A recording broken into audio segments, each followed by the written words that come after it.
Ihminen on sadistin keksintö. Laumaeläin, joka vihaa kaltaisiaan.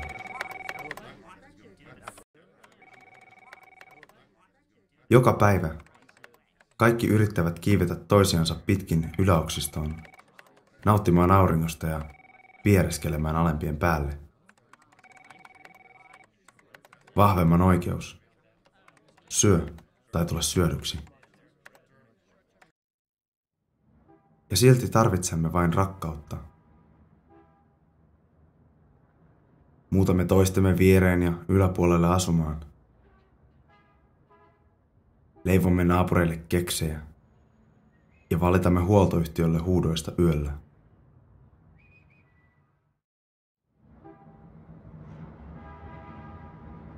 Ahtaudumme juottoloihin.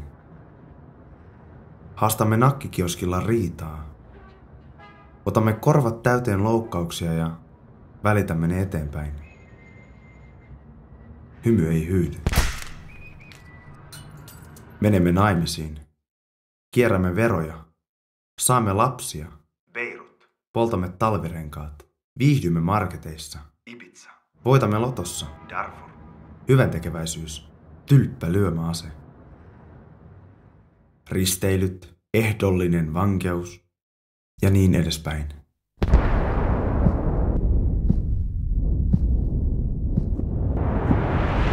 Lopulta tajuamme, että vaikka nauramme vitsille, se kertoo silti meistä.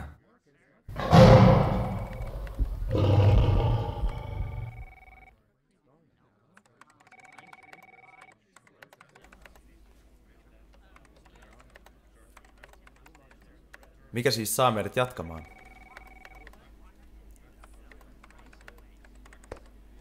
Miksi kestämme tätä päivästä toiseen? Miksi meidän pitäisi? Jos et ole selkä suorana, ylitsesi kävellään. Surullinen ja vaikea totuus on tämä. Jos tahtoo arvostusta, on aina välillä otettava maailmaa palleista kiinni.